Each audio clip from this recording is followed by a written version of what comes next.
When you have limited energy, every relationship is either refilling your tank or draining it.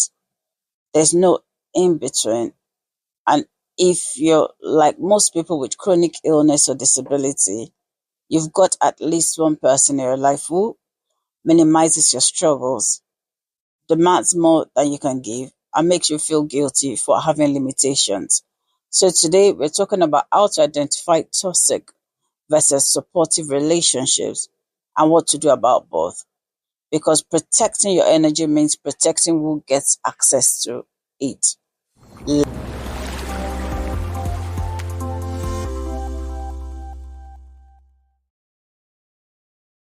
Hello and welcome to InspireAbility. This is where we tackle real life challenges of living with chronic conditions. I am Ruby, and if you've lost friends, lost relationships, felt isolated, or struggled with people who just don't get it, you're not alone. Chronic illness and disabilities actually change relationships, and that's just the reality. Today, we're building a framework for relationships that support you instead of drain you. Hit subscribe, turn on notifications. Let's dive in. So let's start off with why this matters so much when you have limited energy. When you're healthy, you have energy to socialize, to work, to handle conflicts, to get emotional support and to give emotional support, to manage difficult people. You have energy for all sorts.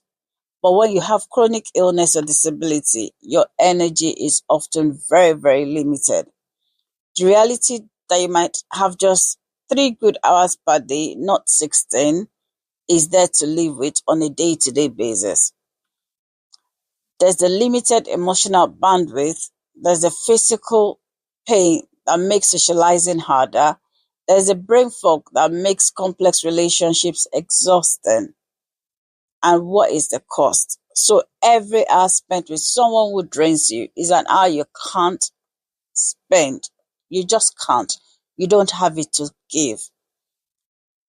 You'd need those hours instead for resting, for healing, for working on priorities, for being with people who actually fill you up and not drain the life out of you. The hard truth is you can't afford energy vampires anymore. Not because you're mean, not because you're not considerate of them, but because survival requires strategic energy management. So today, we're going to identify toxic versus supportive relationships. We're going to learn how to set boundaries without feeling guilty, how to find the community that gets it, and how to maintain relationships when you can't do normal socializing. How to know when to let go of relationships and what relationships to let go of. And I'm giving you the permission right now. You're not allowed to prioritize your other people's feeling over your feeling, but you are allowed to prioritize your health over other people's feelings. Yes, your health is a priority, and irrespective of how people feel about the decision you make, we should keep the health as a priority at the crux of all the things we're saying and doing from today. And that's not being selfish. That is survival. That's being realistic with what is available to us and how to maximize what we have to benefit us in the long run. So let's get specific. And here's how to tell the difference between toxic and supportive relationships. Let's go toxic relationships first. What are the red flags? Red flag number one, they minimize your struggles. And this will sound along the lines of, oh, everyone gets tired sometimes. Or you tried yoga, medication, essential oil, or giving you options of things you could try. Have you tried this? Or maybe you didn't try hard enough if you said you had tried them. Or you don't look sick to me. Or it's probably just stress. or my aunt had, and they mentioned a peculiar condition or something quite different from yours, and she just pushes through anyway. She's a very strong person. Why this is toxic is because it is dismissing your reality, pardon, is making what you feel insignificant compared to what their opinion is about the matter. They are comparing your own experience to their assumptions, and they are making you defend your illness instead of supporting you through it. You don't need this toxicity around you. The second red flag is they demand more than you can give. And this looks like them getting upset when you cancel plans, even with notice, expecting you to be available emotionally whenever they need you to be, not accepting I don't have energy for that right now, making you comfort them about your own illness. And the classic example is, I'm so sad that you're sick, or you need to make me feel better about it. No, that is backward. You're the one who is sick. You're the one that needs the support, not them needing to be supported for you being sick. The third red flag, and this is very common, they guilt trip you. This sounds like when people make comments along the lines of, you're always canceling on me. You never make time for me anymore. I guess other friends are more important now. You really cared, but not as much as you used to. Or things along the lines of, if you really did care for me, you'll make it work. This is manipulative, and they are prioritizing their feelings over your health. That's not friendship. That is not a good relationship. That's emotional extortation, and you don't want that around you at all. The fourth red flag is everything is always about them. You share your pain, and what do they come up with? They talk about the headache they had yesterday. You say you need support, and they make it about their own life stress. You set a boundary, and they make themselves the victim. It's always about them. Toxic people can't hold space for your struggle because they are too focused on their own, too focused on what they want, when they want it, how they want it. They can't be bothered about what you need. But let's look at the opposite. Let's look at what supportive relationship is like. And we're going to call this green flags. Green flag number one, they validate your reality. And it will sound like, I believe you. Oh, that sounds really hard. I can't fully understand, but I'm here for you. You know your body best. They don't compare. They don't dismiss. They don't offer unsolicited advice. They just believe you. The second green flag is they offer help and mean it. And what this looks like is, can I bring you groceries this week? I'm free Tuesday if you need me to drive you anywhere. I made extra dinner. Can I drop some by? No pressure to respond. Just checking in on you. Beautiful way of supporting you without adding undue pressure on you. And I want you to notice something, specific offers, not vague. Not things along the line of, oh, let me know if you need anything, but specific. I can drive you. I can drop groceries. I can spend 10 minutes. Specific, genuine offer of support. And because let me know puts the burden on you. When people are vague, oh, let me know if you need anything. Now it's the onus is on you. The burden is on you to let them know.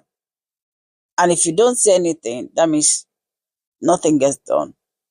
Real support is more proactive and can be specific about what they can do for you per time. The third green flag is they respect boundaries. Remember, we're talking about supportive relationships. The third one is they respect boundaries. Example is you say, I need to cancel. And they're like, oh, no problem. Get better and we can arrange some other time. You say to them, I can't talk right now. And their response is, oh, I'll check in later. You say, I need quiet visits only. And they adapt. They are there, not saying anything, but just being present. No guilt, no pushback, just respect. The fourth green flag is they adapt to your limitations. And this will look along the lines of suggesting low energy activities, maybe movie at your place, not loud concert, checking in via text when you can't talk on the phone, understanding when you need shorter visits, not taking it personal when you're not yourself, and learning to give you space when you do need the space, and not being upset when you cancel at the last minute. Key point here is they meet you where you are, not where they wish you were. So remember your checklist. Toxic, minimize your struggles. They demand too much. They guilt trip you. They make it about themselves. While supportive relationships will validate your reality, offer specific help and support, respect boundaries, adapt to limitations. So I need you to look at your relationships. Which category does each person fall into? And you have to be honest about it.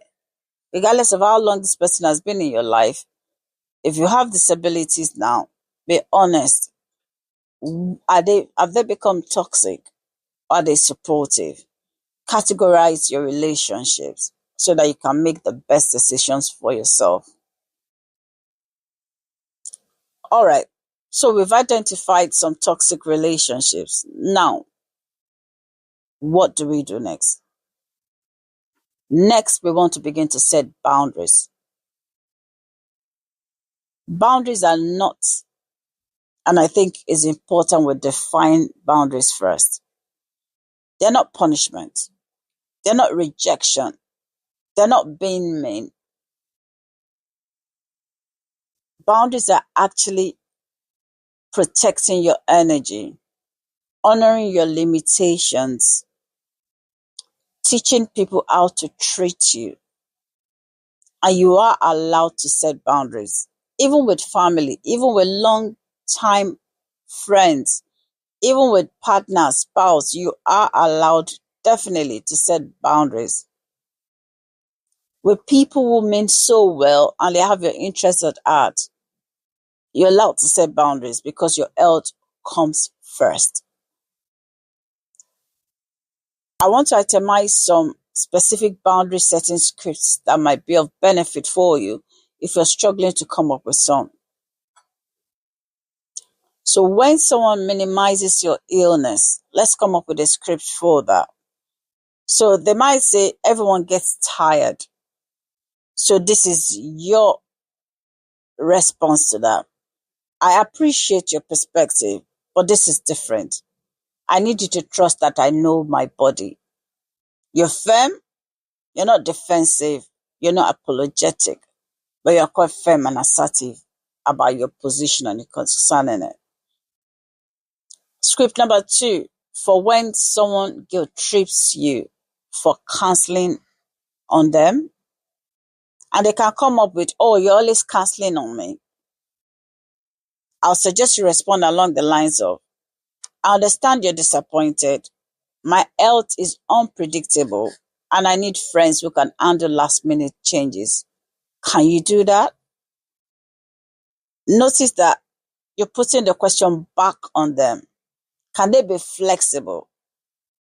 If not, they are telling you who they are, and they are telling you that they don't necessarily have to be your friend long term.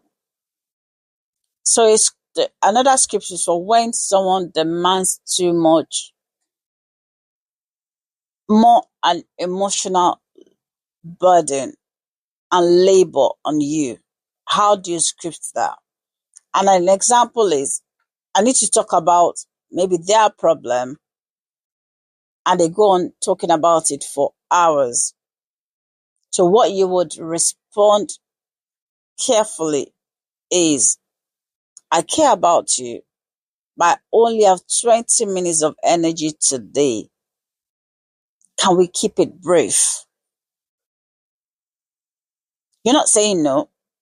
You're saying yes, but with limits. You're setting boundaries. Script 4 is when someone offers unsolicited advice. Oh, trust me, we hear this. People with disabilities and chronic conditions, everybody feels they know better and they want to advise us around the clock. And it can come along the lines of, have you tried? They probably tell you of one medicine, one therapy, whatever it is, that the brilliant idea they think they've come up with to cure you of what is wrong with you. So you can respond by saying, I have a medical team I trust. Right now, I just need emotional support, not advice. Notice that this is presenting the fact that you are aware of where to get advice when you need advice, and you just need them to be your friend, not your medical expert. Now, with all of these scripts, they have some things in common that I want you to take note of. They are very clear. There are no ambiguities. They are very firm, not apologetic, and they are kind, not aggressive. So you've addressed the issues without antagonizing anybody. You can be clear and kind simultaneously. But here's the hard part I want us to talk about. You will feel guilty, especially if you're used to people pleasing. And some of us have been that way all our lives. So when you get to that point where you want to begin to set boundaries, the guilt creeps in and you feel guilty about setting those boundaries. But I want to tell you that the guilt that you're feeling is not a sign that you're doing something wrong. It's actually a sign, oftentimes, that you're breaking old patterns. And it's okay sometimes to break old patterns if they no longer work for you. It's just showing that you're prioritizing yourself for the very first time and you're currently not comfortable with it. Disappointing people benefited from you having no boundaries would also make you feel a bit guilty, because they've always benefited from you saying yes to everything in the past. And it's okay for you to feel uncomfortable about it initially. But I want you to be accepting of what you feel and tell yourself, I feel guilty. It's okay. I'm growing. Because boundaries are growth, not selfishness. Now, the next thing we want to do is, after we've set boundaries, is find communities that get it. One of the hardest parts for people with chronic illnesses is losing friends who don't understand. It happens all the time. Some people will just not get it. And unfortunately, they drop along the way. So how do you then fill the gap? How do you find people who do, who genuinely get it and who are there to support you. The very first option, which is becoming very common now, is online support groups. You can find them literally everywhere. Reddit, if on Reddit, you'll see groups for different chronic illnesses, disabilities, you name it, you'll find them there. Just r/your condition, you'll find the support you need. There are Facebook groups everywhere. You search your condition with the support group name, you'll find something. There's this Discord servers. You search for your chronic condition, you will find it. There are Instagram groups as well. Hashtag chronic condition warrior, disability advocate, hashtag. So you will find them there. Why online works? You can engage when you have energy. No pressure to look sick. People get it without explanation. They are very accessible even from your bed. If you don't get up from bed, you can still access the group, the community. So online groups are superb, brilliant. Option 2 is disability or chronic illness networks. So you can't find some along your local community. There's some local community meetups. So if you go to meetup.com, you might find some within your local community. There are hospital support groups as well. So check your local hospital and clinics. You might be able to find some. And there are advocacy organizations for specific conditions. There are several websites out there. There are adaptive fitness classes as well, like chair exercises, adaptive yoga. They're out there, and these can be very good support network of you meeting like-minded people. Option 3, there's a virtual support, where an example is Zoom support groups. Many of them are free. There are therapy groups for chronic illness. There are online chronic illness coaching communities. And all of this actually matter because you find people who get it. You don't have to explain yourself constantly. You don't have to defend your limitations. You don't have to prove you're sick. You don't have to apologize for counseling. You can just exist. You can just be there when you can. And if you can't, that's okay. And that's very, very therapeutic. That is very healing in itself. Finding people who get it and getting the support that you need when you need it, if you need it. It's healing. Now, let's talk about maintaining good relationships. When you can't socialize normally, what do you do about maintaining good relationships? And it's a new norm for you. Developing chronic condition.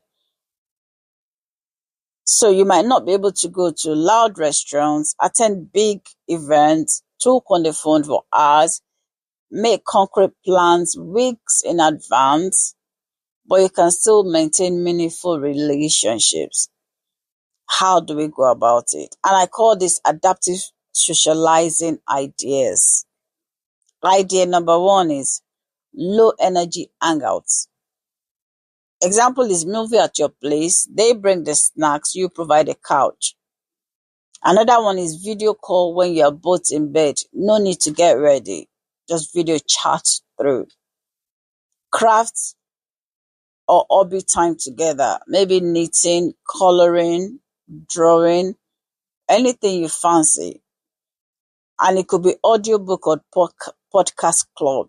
Discuss via text. Discuss what you've read. Discuss what you heard on the podcast via text messages. So there are ways of still engaging and building good relationships. Idea 2. This one is what I would call a synchronous community. And examples I'll give is 1, voice notes. So when text feels a bit too much, you just drop voice notes. Then there's another one that is called Marco Polo app. Those are video messages you can watch or send when you have the energy, and they are there for somebody to pick up when they are ready as well. They are shared online journals. They are email pen pals that can be beneficial for this sort of relationship buildings. Then idea number 3 will be the lower the bar form of a relationship building and sustaining. So you stop expecting yourself to be the old you in relationships and friendships. Your showing up now looks different. You have to accept this. I have to help other people understand and accept this as well.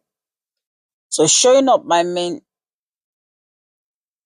sending a message instead of talking, liking somebody's post when you can't even text them, 10 minutes visits instead of 3 hours.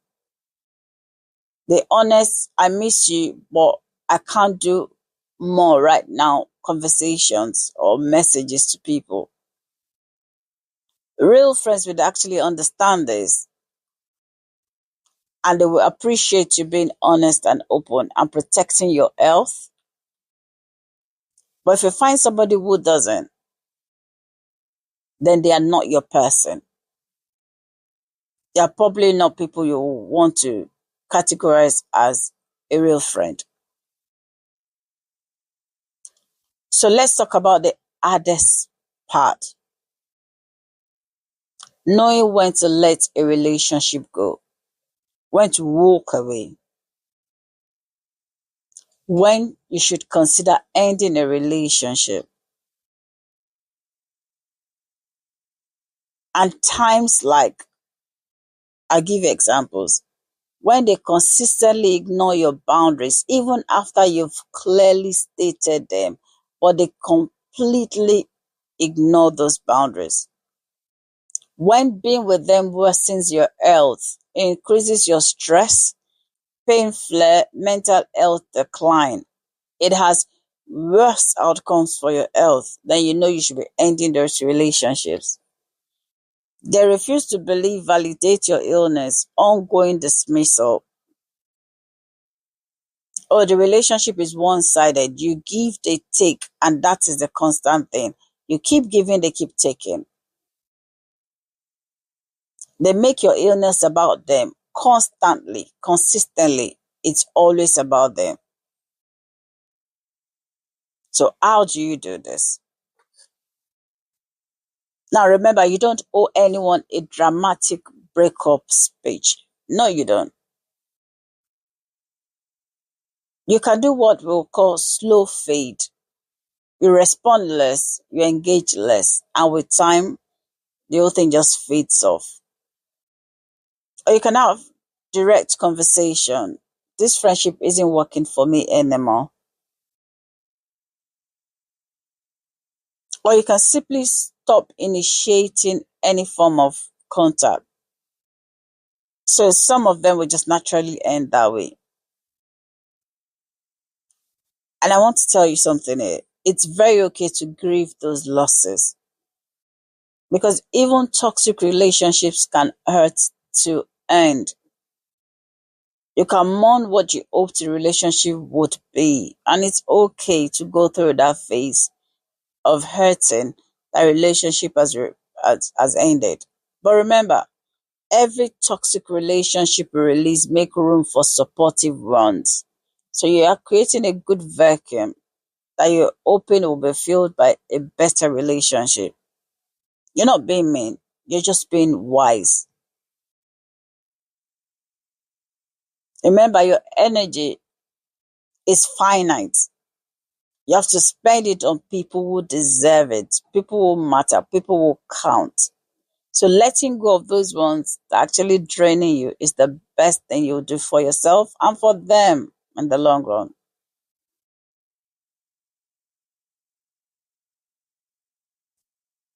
So what can you offer? And I'll call this reciprocity. I know what you're thinking, but I can't do much for people anymore. Why would anybody want to be my friend?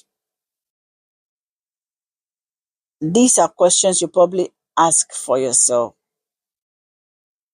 You're asking, I'm less of myself now. I can't do much for people anymore. Nobody wants to be my friend because I have this condition, I have this disability. But let me stop you right there. I want you to think about it very carefully. And I want us to have a quick redefining of value. I want to tell you that you have more to offer than you think. Listen to me. You have more to offer than you think.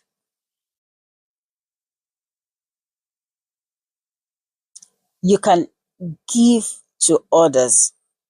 You still have things to give. Don't think you've not got to a point where you're just taking.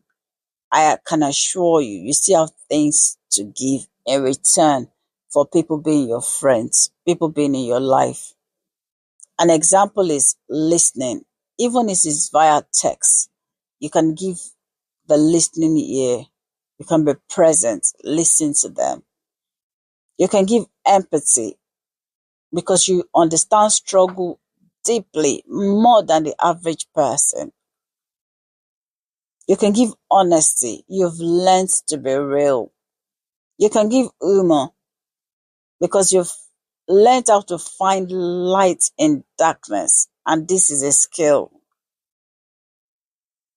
You can give perspective because chronic illness teaches wisdom. You can give presence, just being there, even quietly. Friendship isn't transactional. It's not, I will drive you places, so you have to drive me places. I will give you apple, so you have to give me orange. That's not what friendship, real, genuine friendship should be about. Real friendship is, I value you for who you are, not what you do for me. And anyone who only values you for what you do for them are not your real friends. They are using you. And those are the types of relationships we want you to begin to think of stopping. You're worthy of relationship exactly as you are, with the limitations and all, everything, the full package. You're still deserving, very deserving of good relationships. Now listen, chronic illness and disabilities change relationships. Some people will leave, and that's painful, but it's inevitable. Some people will surprise you by showing up beautifully, and you get to decide who has access to your limited energy. So here's your action plan from today. Identify and group people based on the red flags and the green flags if they are toxic or supportive relationship.